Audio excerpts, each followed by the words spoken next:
Hello and welcome to Braintree Talks. So I'm John, I run Braintree, a developer and startup relations.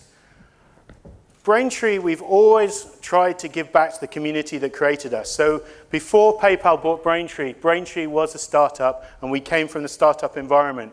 And we all the way through, when we raised our first round, we gave back some of that round to the community to help the community start processing payments for free. So we got programs like Blueprint, where we're giving away free payment transactions to get people up and running, and we have an incubator in London where we're giving away free space.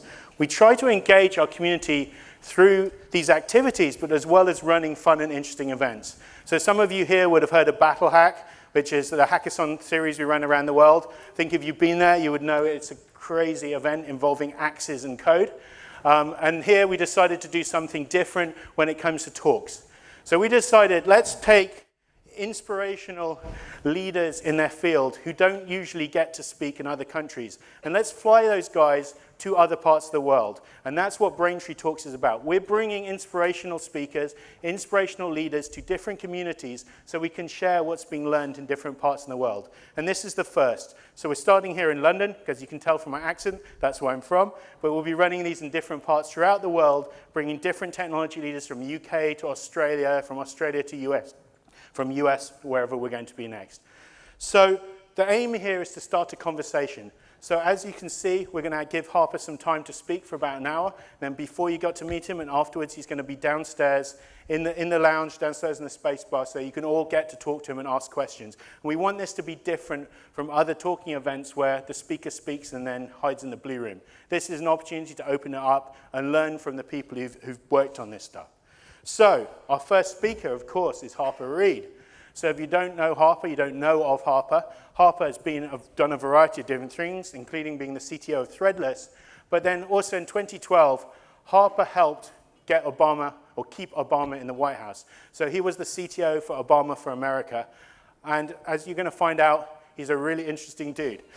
He also recently has been the CEO of a company called Modest that launched, I think, in February. And just got acquired by PayPal. So I promise you, we had him coming to speak before we acquired him. So it was a complete coincidence. But it's really lucky, because now I don't have to pay anything, because he works for us. So please enjoy yourself. Questions, so some people don't like asking questions, but you can, if you just use the hashtag BTTalks and put them on Twitter. With that hashtag, we'll ask those questions for you. And Harper will come up, talk, code, ship, repeat, keep you interested and entertained for an hour, but here, the awesome Harper Reed. Hello. Can you guys hear me? Everyone can hear me? Okay, good. So thanks, John, and I'm excited for when your inspirational speaking thing starts. When I heard that, I was just like, who is he talking about? I wonder who's talking after me. So anyway, hi, my name is Harper, and I really love speaking about kind of what I've done, and hopefully it's helpful, but I have to be honest that I only do it for Twitter followers, so please follow me on Twitter. It's really important, and it makes me a real person.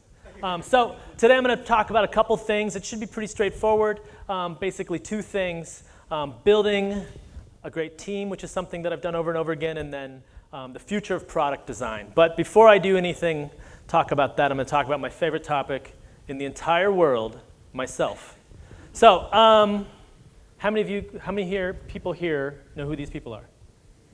Okay, good. So we got a lot of hands. So for those of you who don't know, that's Steve Jobs and Steve Wozniak and some other guy. And that was the first computer I got. I got an Apple IIc when I was very young and programmed. Did anyone here? Was 321 Contact a thing? Okay, so one person that was from the Americas said yes. So obviously it wasn't a thing here. It was this magazine that had programming in it, and you could learn to program as a child. It was really fun, really exciting, and I just spent all this time programming, just hacking on it. To be very honest, we just spent all this time telling my mother to type it in, and we'd run it, and that was our programming. It was very fun. So I spent a long time that, and then around maybe when I was 10 or 13 or something along that, I read this book. Has anyone here read this book? Okay, one person. Okay, so pull out your phones and write in, I Need to Read Hackers by Stephen Levy. Really great book, but the thing about this book is it talks about the history of hackers, kind of where we all came from. This world of like sharing, openness, this idea of the hands-on imperative, which I don't know what those words really mean, but apparently that was a part of it, and all this other stuff which really powered my world. It's to the point where I figured out that I was a hacker, which my mother, of course, reading Reader's Digest, was like, oh no, he's a hacker. What does this mean? But what it meant is I actually went on to college and got a computer science degree, and so my background is largely, I'm a coder. And there's a few coders in the audience. Yeah, coders, raise your hand. Okay, good, good. Anyone learning to code? Awesome, that's really good. Keep doing it because it's awesome. So some time passes, I go to college, all that stuff, and then I get hooked up with this company. Anyone here know Threadless? It was super popular for a while, wasn't it? Does anyone still buy Threadless shirts? Okay, good, good. It's been interesting now. I think it's exciting. But the thing about Threadless that's really interesting is that we accidentally invented crowdsourcing. And when I say accidentally is we had no idea what we were doing. We were just kind of hanging out. And we went and visited MIT. And we were at MIT, and we're about to speak, and they were like, okay, and this is Threadless, and they invented crowdsourcing. And we were just like, crowd what? Like, what are you talking about? Because for us, it was this very simple thing of just taking something like this and turning it into that. This very simple, like really easy thing. And we were very aware of the crowd because that was our entire business. And we had about 4 steps, right? We had designs that people like y'all would make. And then that would be submitted and uploaded to the internet. And then you'd vote on it. And then the best part, cash money would fall from the ceiling. And this was perfect for everyone, especially Threadless. And this was a really great thing. And the thing about Threadless that was interesting is, we had a lot of designs that were uploaded in my time there, which was 2005 to 2009, millions of votes, a lot of t-shirts sold, I'm sure a handful in the UK. I know this is one of the biggest countries that we sold to, and a lot of growth. And at first, when I first made this slide, I presented it, and they were like, oh, hey, you're not supposed to talk about revenue, so this will have to work, X to XX. It was good. You can try and guess what the X's are. But the best part about it is because it's crowdsourcing, we actually did none of the hard work. All we did is take money. This is great. This is a business you guys should make. One where you just take money and don't do any work. The tech stack was pretty straightforward. This is like 2006, 2005, so it was absolutely perfect. PHP and APC, remember those days? That was the hardest thing. It was great. You were like, opcode caching? This is beautiful. MySQL, because it's fun. Easy and understood, but the key here is that we made it not complicated so that the team could focus on the products and the thing that really mattered. Around 2009, I woke up one day and I realized that I'd pretty much accomplished all of my goals. This was a really exciting thing because I just spent all of this time thinking, hey, how do I grow Threadless? It grew. Around 2009, I did the one thing that is really important that I invite everyone here to do today, which is quit. Who's ready to join me? Who's here ready to quit your job? Well, we're all quitting our jobs. Like, I don't have a job, or if I quit my job, I just got a new job. This is very complicated, actually, since theoretically my coworkers are here. Shh. But anyway, it was this really exciting time, and I did this thing, which is this uniquely American thing. You guys know what a vision quest is? Who here knows what a vision quest is? So I did a vision quest. So not a lot of people. So I went on a vision quest, which is basically when you enter a desert and you find your spirit animal, you do a lot of drugs, the usual, this very like American thing, right? Well, I didn't do any of that. I just joined look at that. I joined a VC firm, which is very similar, I think, to a vision quest normally. I wanted to learn more about like how startups were built and kind of, a lot of the stuff that John talked about the community you guys have created. I wanted to see what that was like. I'd always been employed by startups. I've never been, helped build them or helped fund them, and so I really wanted to learn. And then this company, Obama for America, kind of found me, and it was actually through this guy who is Michael Slaby. And Michael Slaby is a really interesting guy. He's a startup guy. He was a CTO in 2008 for the Obama campaign. And Michael Slaby, who in the most pixelated picture I've ever seen, dresses like this at like Sunday at 3 a.m. Like this is just what he looks like. And he's a very nice guy, very technical. And in 2008, as a CTO, he was this very technical, he was a CTO. And so what that meant is he kind of used HTML and some social media, but it was bubblegum and baling wire. And in 2012, this is my official campaign photo. I used to have a joke here that I thought was really funny, but sadly isn't as funny anymore, which the next CTO will be a homeless person. But I was a CTO in 2012. It was really fun. And it was this thing where it was kind of this crazy world of like, really, this is the question you're all asking, right? Like, because it's the same question my mom asked when I told her I got the job. She's like, why you? In that way that parents can be very confidence inspiring. And the reason you have to think about it is you have to look at the difference between 2008 and 2012. In 2008, it's this very interesting kind of time where, how many of you work in startups? Okay, good. So you know about startups, right? The cool thing about startups is that next week or month you might have a different job, right? That's the cool thing about startups. But that's the same with campaigns. In 2008, we were the startup. We had no idea if we were going to survive, if we were going to last a week, a month. If the next poll was going to happen, we might immediately go out of business, so to speak, lose. And so there's this constant kind of trying to win, that you do everything. Whereas in 2012, we were the Microsoft of campaigns. When I was hired, they said to me, we are going to raise $1 billion. No one had ever done this before. We are going to raise $1.2 billion or whatever, and we're going to hire hundreds of people. And the scale was bananas. And so if you Google Microsoft, I come right up. So it makes a lot of sense that I was hired. But they really wanted someone who could build big teams, who could connect engineers and bring engineers in a non-technological, much more political environment. And so this is really fun. It was a really exciting thing. One of my favorite teams had about 40 people on it. This is the back-end team, full of people from all these great companies. Obviously, that's the most important company. Had about 120 tech staff total on my team. This is about 10 times the tech staff we had in 2008. But a couple properties that make the whole process really interesting is we started from absolutely zero. There was nothing when I walked in. And I was like, where did it all go? Like, you'd think in 2008 you would have had something left. And they'd be like, oh yeah, there's a zip file. And I was like, okay, so I get the zip file, you unzip it, and it's just like a bunch of .svn folders, which doesn't get you very far. So we had about 18 months from start to finish. I was hired in April, and we had until November. And so we had to focus on one thing and one thing only, which is execution. And the thing about, oh yeah, I forgot about this. This is my don't fuck it up cake. So this cake, this is two things about this cake. The first thing is, this is the first words that my boss, the campaign manager, said to me when I was hired. I walk in and he's like, glad to have you, don't fuck it up, and then he left. And I was like, okay, well good, this will be easy. But the second thing is, and this is one of my favorite stories, is one of my friends, Scott, got this cake and brings it into the office about a week before election day. And he's like, you know, here's this cake I got for everyone, and everyone's just like, well, we can't eat the cake. Because at this point, we're all very superstitious, right? If you eat the cake and then we lose, it's probably because we ate the don't fuck it up cake. So we're trying to hedge. We're trying to be very careful about this. So we just left the cake on the table, this kind of altar of us not fucking it up. And then we won, and then they ate the cake, which probably in the long run was way sketchier. So we had to focus on execution, and so for us, what that meant is we had to build this big platform. And the platform was called Narwhal, which was a funny name because the thing about naming things is they stick. And we named it because we thought no one would pay attention. We thought, well, you know, this is better than the big database that has everyone's identity in it, right? So if we're talking to like the press or something, we're like, or in a bar and the press is listening, you know, instead of saying, oh, how's working on that big database that has everyone's names in it? That sounds worse than how's Narwhal. But it turns out narwhals, everyone loves narwhals, especially like Reddit and everyone else. Everyone's like, narwhal! And we were just like, oh shit.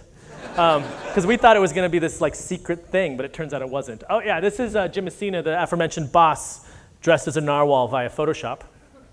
And here he is as Harry Potter. This is my favorite one. This is him as a giraffe. And this is his favorite as a dragon. The campaign was super stressful. It was really hard. Every day was hard. Every day you woke up and you were kind of dreading going to work. But you knew you had to because it was such an important thing to do. And so we had a lot of fun. We tried to make a lot of fun. And these are actually, all these images were Photoshops that we did. And they used to say questions as a thought bubble coming out of Jim Messina. And then that was the last slide of these presentations we did every Thursday. And every time that question that would pop up, everyone would just be like, what's wrong with you? So anyway, Narwhal was this concept, this really big concept that we could take an API, use that as our foundation to give us the freedom to focus on the products that we needed to focus on. And we had all sorts of products that we had, these amazing products. Call Tool was a good one. Dashboard was really exciting. Our mobile apps were great. 100% responsive apps, internal and external to the campaign. Lots of contribution apps we'll talk about a little bit, but social media, I think social media is really boring. Do you guys like social media? I mean, I like Twitter. Good. You guys are like, whatever, weird guy. So, but big data. You guys like big data? Who likes big data? Raise your hands. Okay, good. So I have a little bit to talk about big data. First of all, we're going to have an intervention with all those people that just raised your hands. Okay, so big data is bullshit. Here's why. The big. It's just data, right? Like, we're not selling storage. We're not talking about like hard drives, right? That's solved. This isn't Oracle. This is not, what we're talking about here is when we think about data or big data, really what I want to talk about is questions and answers. And the thing about big data is those are words that I can say that invoke fear that you might not be able to store it. So like you can store most of the data sets that probably we would work on, except for a few people here, on our hard drives, on our computers. And so why do we talk about big data? Because it's marketing. So I want to hear about big answers, because that's the thing we're actually talking about. So really, when you think about big data, when someone says big data, what's your big data strategy? You can say back to them, my data strategy is this. Help me with this. Anyway, so our innovation was data. And just to continue that a little bit, let's talk about the media. So the media loves data. So here's a Google query real quick. So that's boring. Here's a more one, micro-targeting. Who here likes micro-targeting? Do you guys know what micro-targeting is? I love micro-targeting. This is exciting, but let's zoom in here. Enhance. Okay. I have no idea what that means.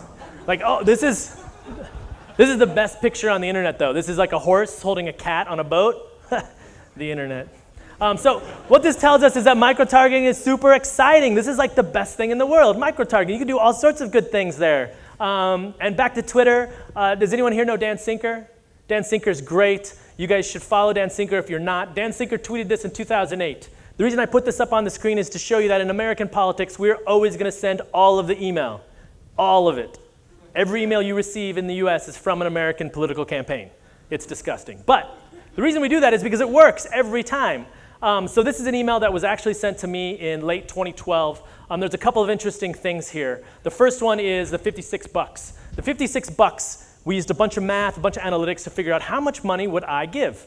So I get the email in my inbox, and I'm like, oh, look, click, and then I give the money. The exciting thing is this is called Quick Donate, as you can see. And Quick Donate meant that I didn't ask you if you wanted to give the money after you clicked it. So when you clicked it, I immediately took the money. Now this is frightening in the EU and also illegal, but in the US, this was a huge innovation that got us about $250 million. So this is why I love America. Okay. Here's another innovation that was also really fun. So you guys know Facebook, login, like connect with Facebook, all that stuff. So we use that in front of all of our login screens. And this is a really exciting thing as well. Because we did not do this. And why I said Facebook or social was boring is because oftentimes when you talk about social, what's your social media strategy? People are talking about Facebook pages and all this stuff that is all about pushing out. Well, we did that same thing, but instead of having it all exist inside of Facebook or inside of the context of Twitter, we tried to blend them. So this is actually another email I received. Here's the personalization points. And it says, I have a laser, a green one this time. Everything has changed. North Carolina, John Ruth. So John Ruth is my best friend from growing up. And we used computers and math to figure that out based on Facebook posts. So a couple of you are like, what? So I'll tell you how. It's very simple. We look at all the people that you're tagged in photos with. We look at the people that you're in the same geographical areas with based on updates. We then look at who is liking your update, which means that you're influencing them. And so we're throwing out all the weird high school friends that just like sit there but you're not tagged in photos. We're throwing out all the people you've never visited. And we're just these people who you've actually interacted with and who you influence. And we ran this, and we ran it on ourselves at first to see what it was like. And it was like 1 through 10 are best friends in almost every case, done with math. This is super cool. And the thing about this is it was also very effective because when we sent this out, we said, hey, don't forget to call your friend John and remind them to vote. And you look at it and you're like, yeah, that is my friend. And so then you'd call them and it would be like an actual friend-to-friend conversation, but you're reminding them to vote, and we're reminding you to remind them to vote. Democrats don't vote. It's this ridiculous thing. So it's all about reminding them, and so this is an exciting thing. We also used a lot of the same data stuff with SMS. These are actual screenshots from my phone, I promise. So this is like an example SMS dialogue, but it actually, I was very worried that it was going to be like this. It wasn't. It worked super well until on New Year's we made this, and it worked really well. It was very late in the evening, and it was good. But this is actually how it was. So you can imagine how that would be, right? So we sent a lot of email. And, I mean, email was so amazing. I really love email. But here's a fun story. But the first thing is we did about $640 million of contributions through email. And so email marketing is not dead. This is really strong and powerful stuff. And it's all about the efficiencies and all that fun stuff. But you guys know Barack Obama, right? So he's the president of the United States. But the thing about Barack Obama, and I'm going to say something that sounds kind of stupid, not like the other stuff, but the president is very presidential, right? We all can agree on that. And so when the president says, hey, everyone's just kind of like, the president can't say hey. He's the president. He says presidential things. Until you have an email subject line that says hey, and you make a boatload of money, then the president can say hey. So this is the exciting thing about using data and testing and doing all this stuff, is you can actually guide your brand from where you think it is to be somewhere else. It's really fun. But data, this stuff raised boatloads of dollars, better content distribution, all that fun stuff, more efficient voter contact. That's obviously the most important one. And our technology was really straightforward, honestly. We used Python and Ruby and PHP and all that other stuff. We used MySQL and a handful of other data stores. We use StatsD. Do you guys know StatsD and Graphite? This is amazing stuff. It's really good. Puppet and Vagrant. And then we used Ubuntu because we're adults. And then we called this the OFA framework. We called this framework the Use All the Things framework because we just used whatever we needed. It was like, hey, can I use LevelDB? And we're like, will it work? And we're like, yep. OK, let's do it. And that was the thing. Because the thing is it doesn't pay to have a religion about technology as often we do. And we're saying, no, I only use Ruby. And you're like, OK, but what if it doesn't work? And then you spend all this time trying to make it work.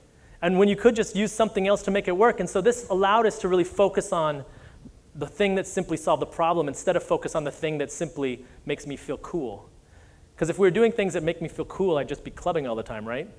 Or whatever. Anyway, failure was not an option, and so we did a couple things. The first thing we did is we invested heavily in user experience. Any user experience people here? OK, 2. So I'm sorry from the rest of us technology people for picking on you and not listening. Because y'all don't listen. How is it that engineers never talk to users? Anyone? OK, raise your hand if you're an engineer and you have talked to a user. OK, half of you are lying. Because I've been an engineer for a long time, and I know that I've probably talked to like 12 users in the history of my career. And so I know that we don't pay attention to user experience, but this is one of the most important things, and this is the first hire that I made on the Obama campaign, was a director of user experience, because I knew, especially with a political campaign, it's weird that's what it took for me to realize that we had users. The other thing we did is a lot of testing. We practiced failure for about 1 month. The month of October in 2012, the entire month, we just fucked with our infrastructure. It was this amazing thing. And if we use AWS, you can actually make a copy of your infrastructure as long as you're using a lot of software to define things. And then you're just like, let's turn off DNS. How does your infrastructure work with no DNS? It doesn't work very well, if you were looking for a hint. And so then you're trying to figure out how do you make it work better. So what are you doing to make it work without DNS? Like, are you putting host files on the boxes? Like, what are you doing to make it work? And so then you do that, and you're like, let's turn off queues. How does it work? And so we constantly did this constant practice. And what that allowed for was on election day, because we had one chance to make it. You don't get a second election day. We made sure that it worked perfectly, and it was really great. And speaking of election day was pretty chill because we had no more changes. You couldn't do anything. You just sat there and watched it. Honestly, we just hung out in my office and ate some cheese that I bought. It was pretty nice because there was no fires. It was like a kind of a calm thing. And luckily we won, so we didn't invade England, which I'm happy about. And it was pretty good. But one of the things about politics that I always forget about, and I'm actually excited because I get to share this with you guys today, is politics is super hard. And when I talk about politics here, I really should make this little p, because I'm not talking about politics like campaigns.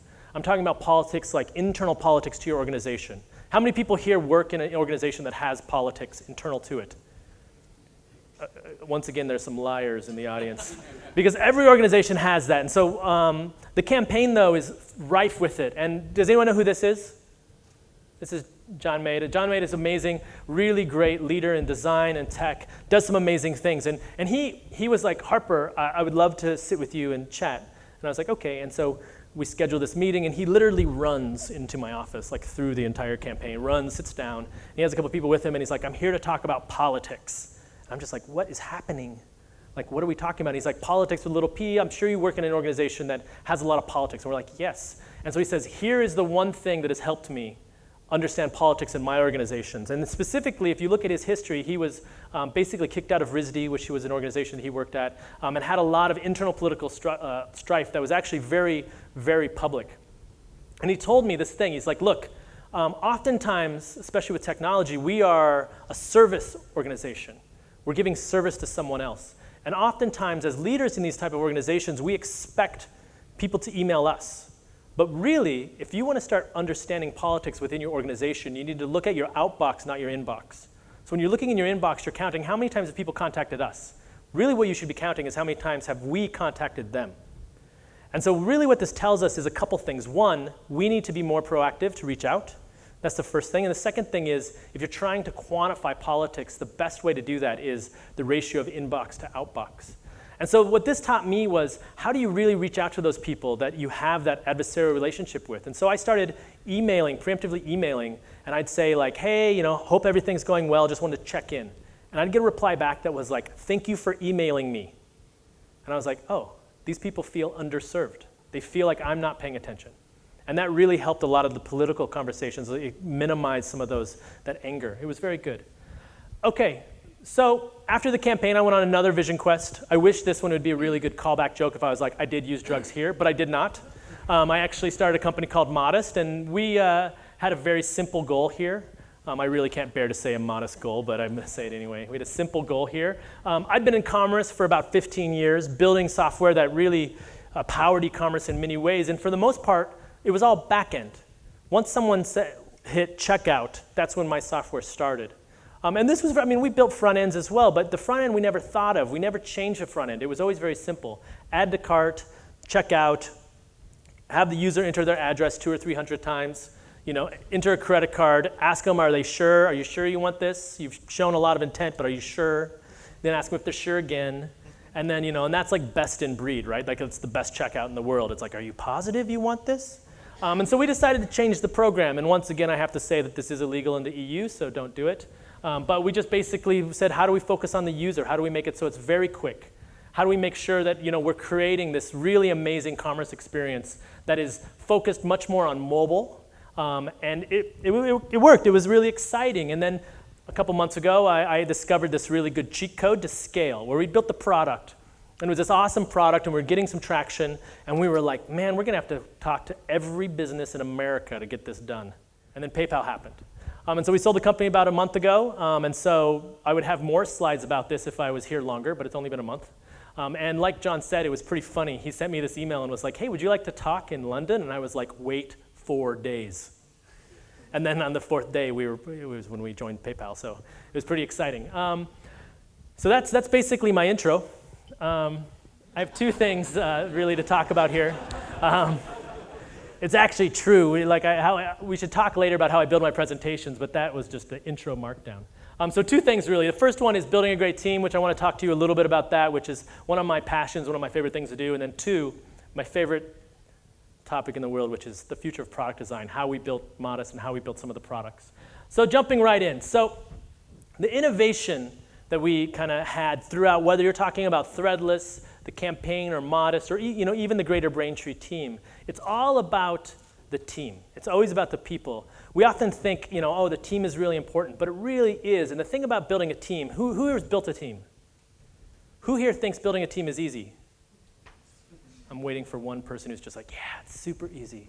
It's always hard. This is one of the hardest things you can do. And so here's some of the collection of rules that I've kind of put together on how we do it. And the first one is probably the hardest one. The first one is pruning. Because to have a good team, much like a garden, you really need to make sure that you're not afraid to fire people. And this is very complex in various countries in Europe. But for the most part, this is all about making sure the people that exist on your team are the right people. Because someone who is a poisonous person or someone who doesn't fit can really destroy the productivity of the entire team. And so once you identify that, there's this thing that I've done in the past where I've thought, that person doesn't belong. And then I don't do anything. And then you just watch it get worse and worse and worse until everyone is forced to do something. And it's terrible. And so what we started to do is as soon as you have that thought, you really start to quantify why don't they belong. And then you fire them. And the exciting thing about firing someone is you're not killing them. It feels bad, but they're not dead. They can go get other jobs. And you can then hire them again because they're a quantified person. You understand what they're good at, what they're bad at. And we actually let someone go from Threadless and then later hired them on the campaign because we knew exactly what their role was. We knew how they fit. And we knew they didn't fit at Threadless, but they fit very well on the campaign. And so this is something that you can do, and it's okay. You guys know what movie this is? I've never seen this movie. Is it good? I heard it's good, but they talk a lot about ABC, right? So it's always be closing. I think that's really boring, and that's not what I think is good about hiring a team. It's more about always be creative. There's a lot of things we could talk about with this, because one of the things is like, how do you be creative in making sure that all people belong on your team, not just white dudes, which we'll talk about in a minute. But what I mean here is, when you guys have job descriptions, I like how I tried to talk about diversity and then say, do you guys? So when you guys, only the guys, but when everyone here has job descriptions, these amazing job descriptions for your jobs, how many of them, I get hit with recruiters all the time and they're like, Ruby Engineer 1, would you like this job? I'm like, no. But if it was like, build awesome stuff for this company that's shooting things into the sun or whatever it is, you're like, yes, I want to work there. And so it's like, how do you sell the jobs that you have with the same passion that you sell your product? Because almost everyone, I promise, every one of your job descriptions are boring. You're talking about all this technology, all this stuff that nobody cares about. Because the people that are going to want to work there, they want to work there because of your product, because of the excitement, because of what you're selling, not, Python Engineer 4, need to have these skills, need to know SQL alchemy, blah, blah, blah, blah, blah, blah, blah, blah, blah. Who cares? Make it exciting. Be creative about that. Another thing is, you guys have heard this before? A's hire A's, and B's hire C's. This is a good one. This is awkward because this is Donald Rumsfeld's. So it's like, ugh. I found that out and I was like, oh yeah, sorry. This is very simple, right? This is like hire people who are smarter than you. One of my favorite things about all the teams I've been on is that I know that A, they could probably do my job, and B, I can't do their job. Like they're very good. They're smarter than me. They're way better at me at programming, at all of that stuff. And what that means is that I'm largely overhead, which is good. If I die, that bus number thing, no, where'd Harper go? I don't know, he died. But it's like, there's some really good opportunities there of like just making sure that everyone around you is way smarter, because that means the whole team will grow. And that's really important. Trust is another one. I don't have really much to say about trust because I think it's different for every team. But this is something that's really helped me. When you can trust your team, one of my favorite things is just kind of having a team meeting, kind of like this, and just saying, here's our goal. And then everyone just is like internalizes it and walks off and does it. You don't have to tell every person exactly how that goal should be manifested in their role. Part of that trust, though, is understanding how to measure everything. So measuring success inside of your team, measuring all that stuff, measuring deploys, measuring everything. This is a graphite graph, which I recommend everyone to do. You can measure all sorts of stuff and get these really neat graphs that'll show you all sorts of things. I was talking to a friend a while back who was talking about their deploy process. And they were like, I think they're talking about the deploy process, then we started talking about engineer happiness. And they were like, I think our engineers are unhappy. And I was like, well, did you ask them? They're like, we just don't know how to ask them. And I was like, well, if your deploy process is 30 minutes and they're sitting there in front of a computer, why don't you just pop up a dialogue in the deploy process that says, are you happy? They're already there, they're not gonna leave. And so, it's like this thing where it's like, then you start measuring, like it could just be like those things when you exit the airport, like hit the button if you're happy, medium, or not happy. And that way you get an understanding of how people are feeling. Well, it's during a deploy process, so everyone's like medium, but it's, whatever. The other thing is success, because when you measure everything, you can get a good idea of what success is, which really helps grow and guide a team, because then you can give credit, and that's really exciting. I think the most important thing here, though, is diversity. And when I say that, it means a lot. I think it's not just, ethnic diversity or gender diversity. It's age diversity. It's experience diversity. All of these things help make a better team. But I want to talk specifically about this idea of hiring people that look different than you. The sad thing for me is in technology, it's hard for me to hire people that look different than I do, right? Like you can find ginger dudes like falling off trees that do tech. That's pretty screwed up, right? Like the fact that I have a person on my team that literally is a ginger dude with a beard. Like, we're even going extinct. Like, this is really weird, right? So, this is on us. Like, we have to do this. We are the ones that have to make sure that the teams that we are on are as diverse as the users of the internet. And this is not very easy. This is a hard thing. Like, I don't want to act like it's just like, oh, try harder. But actually, that's exactly what I'm going to do. Try harder. And the reason I say try harder is because I don't think you're actually trying. I think that's why try harder is a good response, is because most people aren't actually trying. This is what they say. Well, we tried and it was hard. You're like, okay, well, you didn't try hard enough. Like, you have to keep going. And if you fail, you have to talk about it. Because we have to understand how to hire more diverse people. And what happens instead is you have a bunch of people like me being like, diversity, and everyone's just like, okay. And then they try maybe once and they fail and it doesn't work and they're like, I can't do that. I was just talking to a friend's company and they were talking about how they needed to hire, they wanted to hire a bunch of underrepresented people. And they were like, well, it's really hard to find them. And it's like, well, you could look. That's a first step. Because they're not at the same place. When I call my friends, it's not a bunch of people that don't look like me. Like, it's like, hey, do you want a job? Like, that's not diversity. That's just hiring your friends, which all look like you. So try that. It's important. It's not going to get easier. I know this slide says most important, but I lied. The last one was most important. I just forget. But shipping. Shipping is really important. How many of you have a product that is not shipped? It's not public, but you're working on it. Okay. You have to ship it today. Just do it. You shake your head, you sit there and you're like, no, it's not ready. It's not perfect. Has there ever been a product that is perfect at launch? Ever? No one? Which one?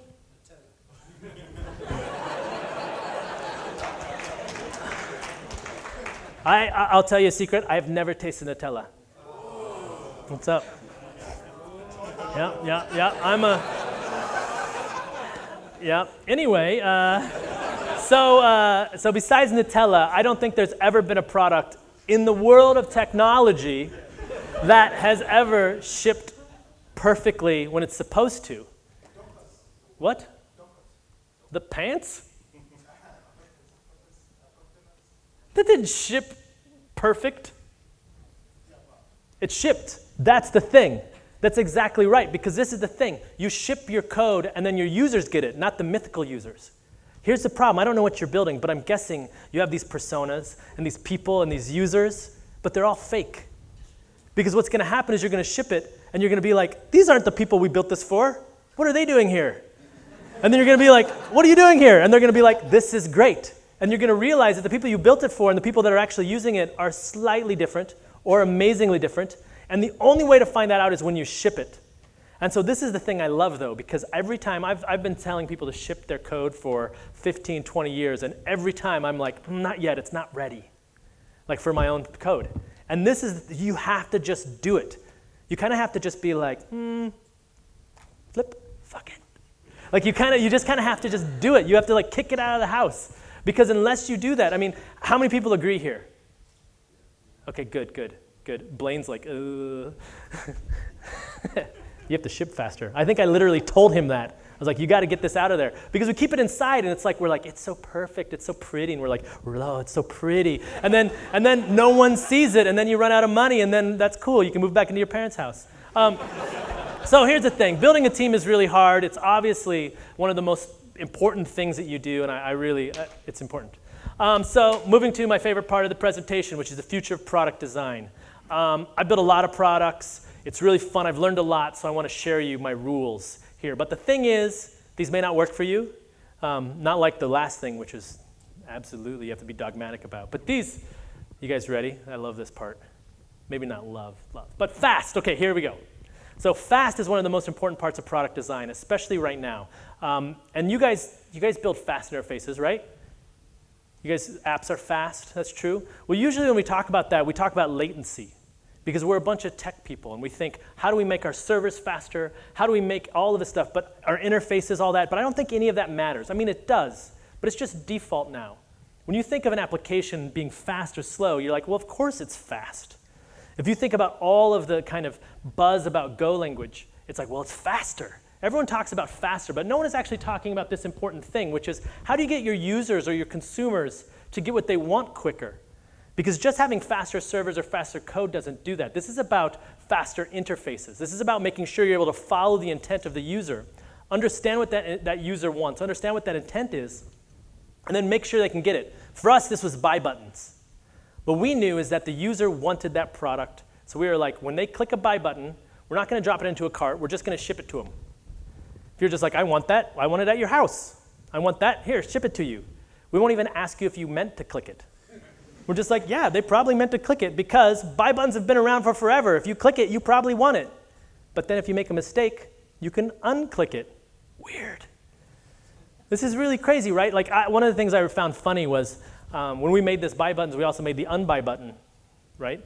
Of course. But everyone was like, wow, that's such an innovation. And you're like, well, it's not. It's just e-commerce is so broken.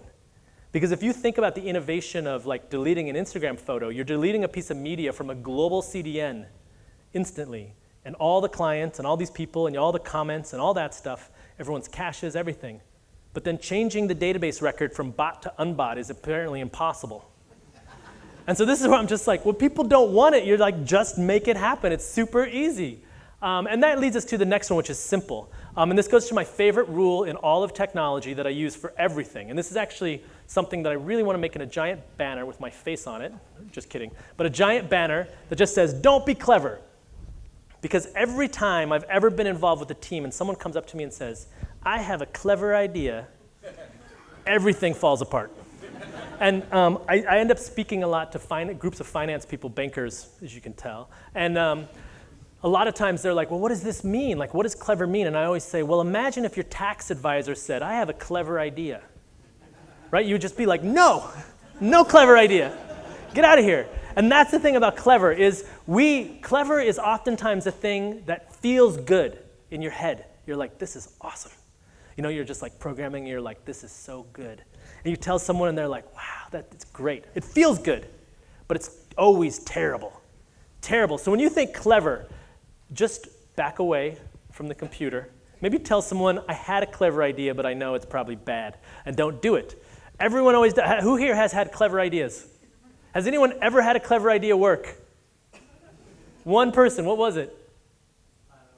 That's not clever, boring. Okay, so the thing is it doesn't ever work, ever. And so what this really means is just invest in that simple user experience, because when you're trying to be clever, what that means is you're complicating things for the user. You're just doing things for fun or it's for entertainment. But that's not what the users want. And the thing about user experience is it allows our interfaces to be the difference between functional and usable. And what we need is usable, not functional. Personal, this is another one that I think is really important about product design right now. And it's funny because how many of the, like I think about like ad buying. Like the funny thing about ad buying is, and this goes to what I'm about to talk about, signal to noise ratio. Like ad buying can target me on the internet. And I can Google a pair of shorts, and then those shorts will follow me around for like 7 months, right? But then when I log into their interface, it's like it's the first time they've ever seen me. And you're just like, what is this? Like, how is this that you're not using personalization in every aspect of your product? You're only using it where you think it matters. But I would buy more ads if you knew what what I was likely to buy. And so this is about focusing on the things that the consumer cares about. And there's something here that I want to underline, which is you can certainly train the users. The users don't have to come equipped with what you want them to do. You can help them understand that.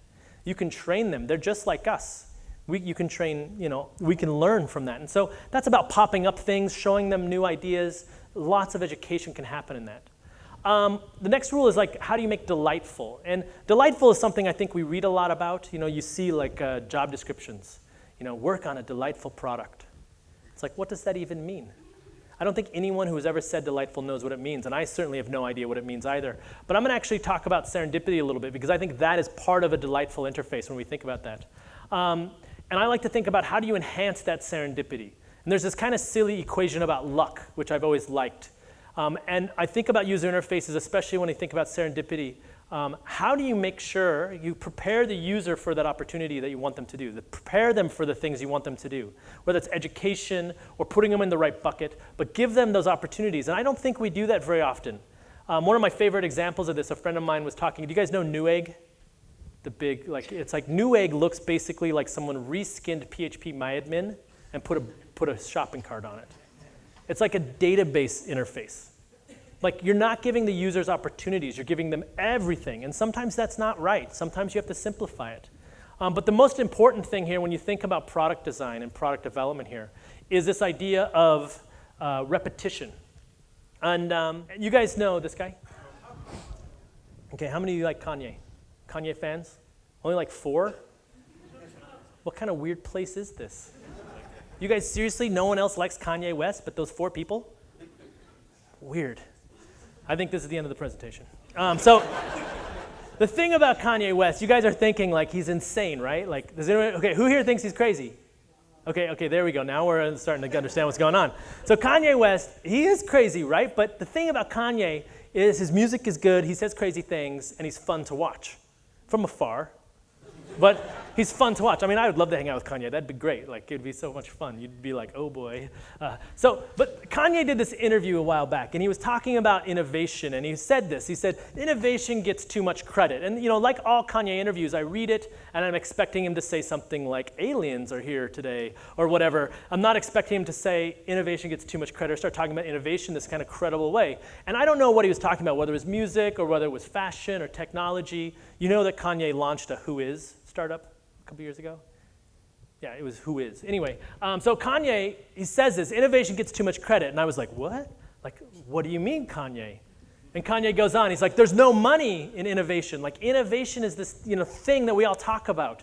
We talk about innovative products. We talk about all these ideas. Is there any innovation people here? Okay, sorry. So, a couple. So anyway, those people are fake and have fake jobs. Because the reason is that innovation it's not a real thing, because as Kanye says in this interview that was perfect, the money is in repetition. The money is not in innovation. Innovation doesn't matter. The only thing that matters when you're thinking about building a product is repetition. And when I think about product development or product design, I think about all the great apps that y'all have built, all the wonderful services that we're launching, and then I think about how they have no users, right? Like, this is a thing that's kind of like, I have the same problem. Like, I launch stuff all the time, and I'm like, oh, this is great, as the moving van is pulling up to go back to my mom's basement, It's like, that's the thing about this, is it's hard. And so how do we make sure that while we're building these products, that we're testing it constantly, that we're repeating those tests to try and figure out how do we get those users? Because it could be very innovative. It could be the most innovative thing that any of us have ever seen, and we could be like, wow, that's clever. But if it doesn't work over and over again, it doesn't matter. And I think one of the examples of this that's really everyone can be aware of today is all of the car sharing and ride sharing and taxi services, right? It doesn't matter which one is by these people or that people. It all matters that you're going to get an Uber when you leave. And that's because they've figured out how to weaponize that innovation, how to repeat it, how to do that. And that's it. Thanks for having me. I think we have some time for some questions. So we have some time for some Q&A. So we'll start with the audience, and then I'll look at some of our Twitter questions that have been tweeted in. So anyone from the audience would like to ask a question? This gentleman over here. It must have been a really big anticlimax once the elections were over. How did you deal with that? That's a great question. It was a really big anticlimax when the elections were over. That's true. I was kind of an asshole, to tell you the truth, because I was used to getting all the emails. Like, my phone would just be like just have all these emails. And then on whatever, 2 days after the election, I just sat at home and kind of looked at a wall. I was a terrible driver. I was taking my anger out on everyone because I had nothing to do. I was just sitting there. And so my partner was like, you need to go somewhere and relax. So I went to a weird resort, and I sat there with no technology and read books for a week. And then I had conversations with some friends on the phone. Weird. And came back, and I felt good. But it really was hard, because you went from, like, every day you'd wake up and I'd have to be at the work like 8:30, and then I'd leave about 9 or 10, and you'd just be like, wow, full on, just 1,000%, and then all of a sudden, your head's blowing up.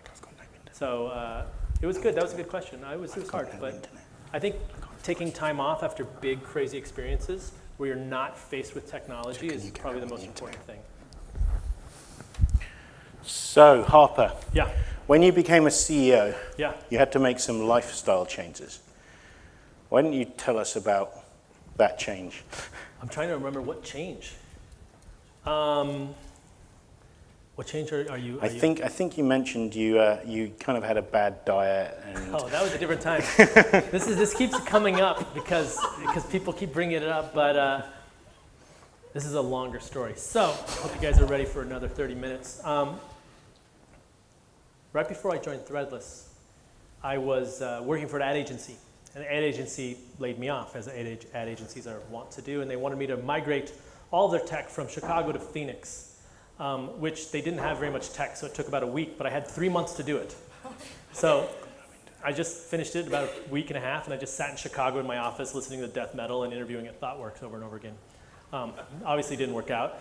Not a very good programmer. And so the death metal part was good. Actually, my boss was like, Harper, you need to open your door more, and you need to stop listening to loud death metal because it's alienating your coworkers.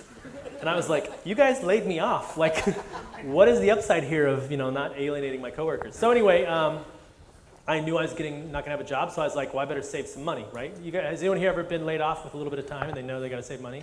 Right, so you start making some changes in your life where you're like, I need to save money. And I was going out to eat a lot, and so I was eating a lot. So the first change I made is I tried to shrink how much money I spent on my diet. So I started eating only hot dogs. So my friend was like, hey, I got a gig for you. And I was like, great, like, what is it? And they're like, well, it's, a professional drinker. So I was like, okay, what does that mean? And he's like, well, you go to clubs and you drink vodka, a specific brand of vodka, and you have big parties and you just drink vodka all the time. So they paid me about $4,000 a month to go to these clubs and drink vodka. I just have to go there and have these huge parties for Vox Vodka, which is this vodka in the US. And either I had to get rid of 20 bottles a night. So it was either like friends, or I'd give away bottle service, which was really popular, and just be like, hey, let's hang out, this will be fun. I had to do a podcast as well, which is really funny. So I do that for about 4 weeks, eating hot dogs, drinking vodka, not a care in the world. And then I woke up one day and I was like, fuck, man, my foot is broke.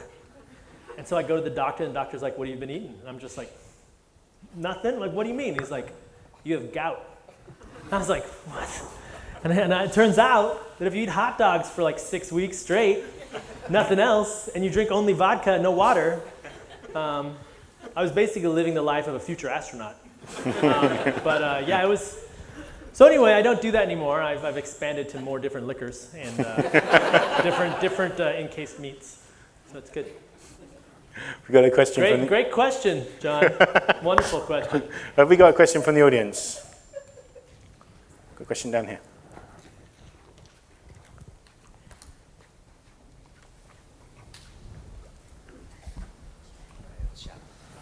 Who's the person you look up to the most, and why? I won't be hurt, Harper. I won't be hurt. I actually think it's probably my father.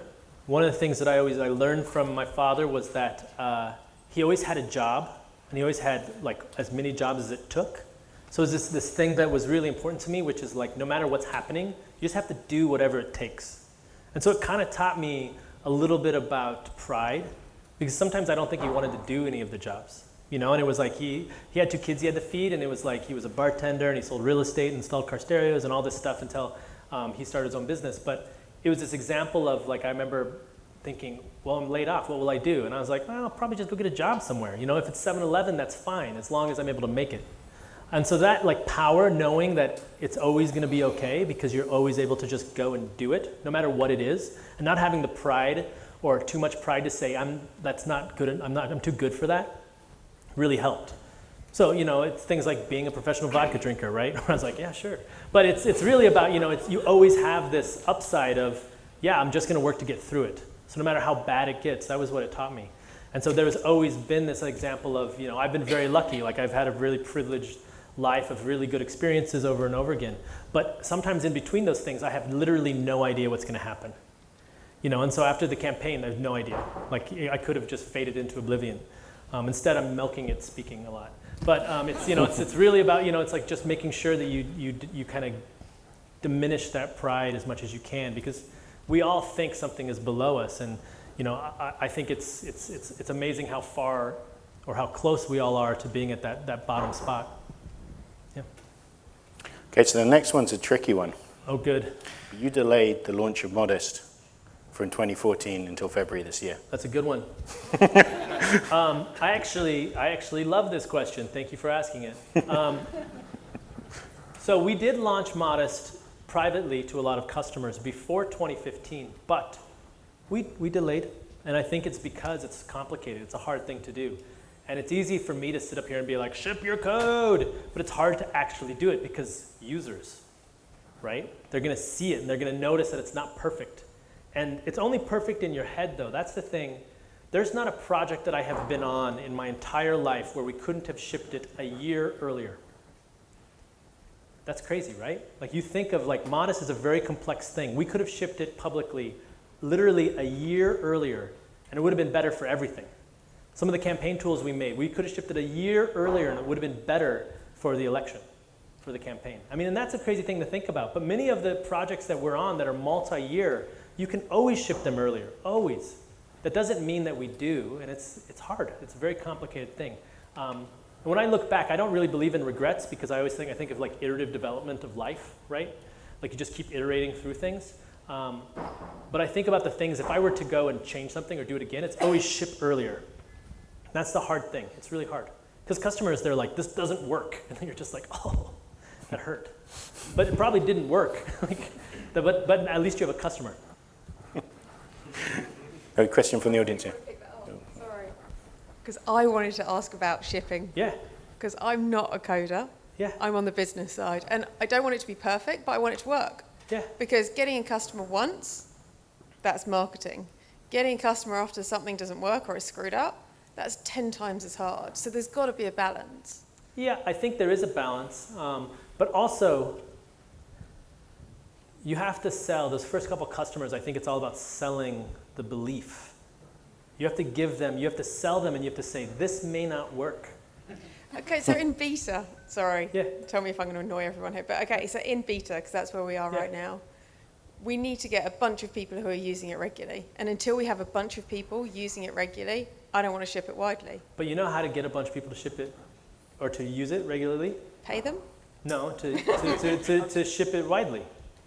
I mean, you have an eternal chicken and egg, like forever. Because what's going to happen is you're going to think, I need 20 people. And you could get 20 people to sign up tomorrow by just like, having a bunch of people tweet about it. I mean, So we see this constantly. I'm thinking percentage though. If we've got 100 people signed up, like I want 50, 70% of those people using it regularly. And if I don't do that, I want to keep looking at it until we're getting those regular users and then ship it. You're much more successful than I am. This is why I'm trying to work out where we're going with it. I would bet you money that it won't work if you wait. So you think as long as it actually works, doesn't break and screw up? I think as you long don't as really care. it works. Here's the thing. There's this great example of the lean startup where this person made a car dealership online.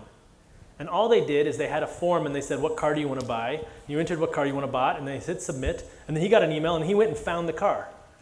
There was no database, there's no integrations. And it's like, but the thing is he was able to see that A, people wanted it, B, there were people that were willing to buy things, and then he could, as revenue came in, invest in building that back end.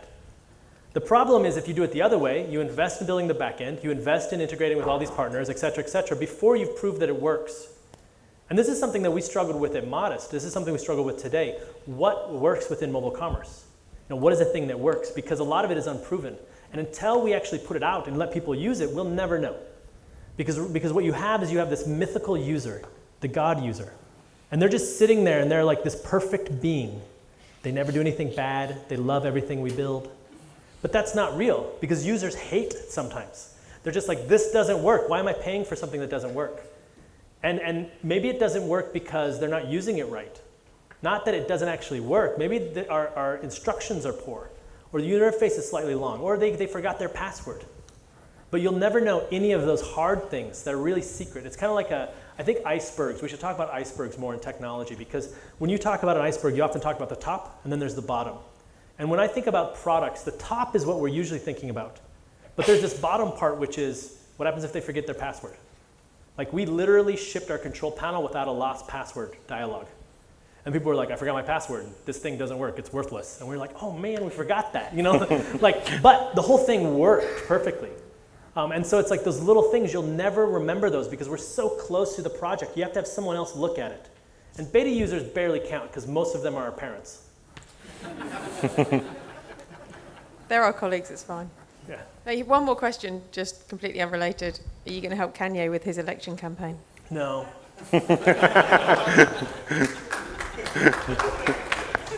So I have a question on Twitter. Yep. What one piece of advice do you have for developers and startups before they commit to going all in with their idea? That's a weird question. It's Twitter. What piece of advice do you have for developers? Well, I mean, commitment's hard, right? Like no matter what you're talking about. I just say, like, so a friend of mine tweeted, he said, all of the best decisions start with fuck it. Which I've said to a few of my friends a lot because I really truly believe this. Like you'll be sitting there and you're like, man, should I do this? And if you just sit there and waffle back and forth between should I do this or should I not, you'll never get anything done. But if you're just like, you kind of, or there's another way to think about this that a friend of mine told me, but I think you just should do it. Like it's harder if you're quitting a job or if you're not going to work. Like obviously you have to make sure that you can survive and you don't go hungry. But you know,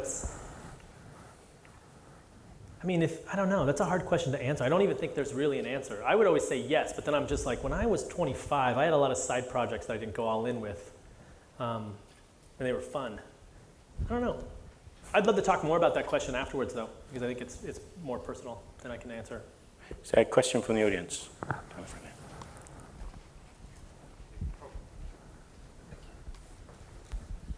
Yeah, sorry, I'm just going to come back to a bit of what was discussed earlier, and I'd like to hear your take on financing for potential failure. So financing an initiative, whatever it might be, a product development initiative. Like fundraising? Well, no, not fundraising, but let's say you start up modest and de-risking the financial investment for failure. Okay, get a job. I mean, the thing about startups is it is the most risk. That's why it's fun. That's why it's crazy. That's why the upside is always so high. If you're very interested in de-risking, it's probably not a good place. I mean, it's not. It sucks. Like being a CEO. I thought your question about being a CEO is you're going to be like, is being a CEO fun? And I was just going to have an easy answer, which is no. It's not fun. Like it sucks to sit there and think, oh, do I get to lay off the team tomorrow? Oh, are we going to run out of money because we don't have customers? Do I have to, do I get to tell everyone that we have to go home? Like, that's the constant thread of comments that are in your brain. How many CEOs here? Okay, how many are just like, this is the best thing I've ever done in my life? I mean, it's very, so I learned this thing. I mean, I agree because I was like, it was the best thing. But here's something I learned on the campaign. When someone's like, how was it? And you're like, it was very rewarding. That means it sucks, right? That's like code for this is the worst thing I've ever done because everyone's like, well, it was very rewarding. And that's kind of like being a CEO or having a startup or even being an early employee at a startup where everything is yours to fuck up. Everything is yours to break. Everything is yours to make a mistake. And if it doesn't work, which it could not work for many reasons. It could not work because you're early. It could not work because someone, Google just announced the same product. And you had no way to do it. All of these things, when that happens, it's usually just validation that you're smart. So whenever it happens to me where I'm like, I have this great idea, and someone's like, there's a startup that does it, I'm like, oh yeah, I'm smart. Because otherwise, it's just disheartening. You're just like, man, I keep being early or late or whatever. And so you never know. So de-riskifying, I think you can de-riskify it by doing something that you truly love and are passionate about. Because then if you waste 2 years doing it, then you're just like, that was awesome. Which is one of the reasons we did Modest, because it was like, this is awesome. But if you don't like what you're doing and you're trying to de-riskify it, then it's terrible. Terrible. Another Twitter question. Yes. Congratulations on your acquisition. Thank you. I'm curious to know what factored into your decision to sell your company. Oh, that's a good question. So Modest was going super well, and we had this amazing product, and we noticed that getting customers really was going to be a pain in the ass, and none of us knew how to do it. And so we were thinking about like, how do we either hire people that can help us? So we hired a salesperson. We really liked them, but still it was very slow. And we were in it for the long haul, and we were just basically preparing the company kind of for winter in a way. Trying to stack up on resources, making sure that we could last as long as we could with no revenue. Because we knew that this was going to be a very painful and expensive sales process. The customer acquisition strategy was just long. It was a long sales cycle. So we were just, preparing for this, And I talked to Bill Reddy, who's the kind of the CEO, was the CEO of Braintree and is like head of commerce at PayPal, and is just like this really great guy who I've always shown, we have a good relationship, so I've constantly showed him the growth of Modest. And we just realized that we were working on very similar things. But more importantly, he was like, well, would you ever consider joining us? And in my head, I was like, wait a minute. This literally is like me inserting the game genie into the startup machine, where I could just be like, oh, and I just press in this cheat code, and suddenly all the customers are there. And then I get the same team, and I get the same product, and I can work on the same stuff. It was like, wait a minute, this is wonderful. And so that was really what it was. It was much more about, well, I think technology is super boring if you're not at scale. Because I build a lot of technology. I code all the time. And I often am like, this would be awesome with 1 million users. And it's just me on a plane, right? And how do you get to that 1 million users? Well, there's a couple ways. One is a lot of hard work. One is luck, like become Airbnb or something like that. Another one is to hook yourself up to someone who has 1 million users. And so that's basically what we did. And it's really exciting because I think it was a cheat code on both sides. It allowed us to get those users, and it allowed Braintree to get a software platform that does e-commerce in the way that we do it. I have one more question from the audience, please. Got a question? Oh. There's one in the back. Hi, John. Hello. Just want to say hello. Very brilliant talk. I really appreciate what you've shared. I just want to say thank you. Oh. Going back to you. You're welcome. Should we do one more since that was so short? Sorry? Should we do one more question since that was so short, or do we have to cut it? We can cut I would give people a chance to do it more socially downstairs. Okay, we can do more social questions downstairs. Thank you very much. So firstly, thank you all for coming. Thank you, Harper.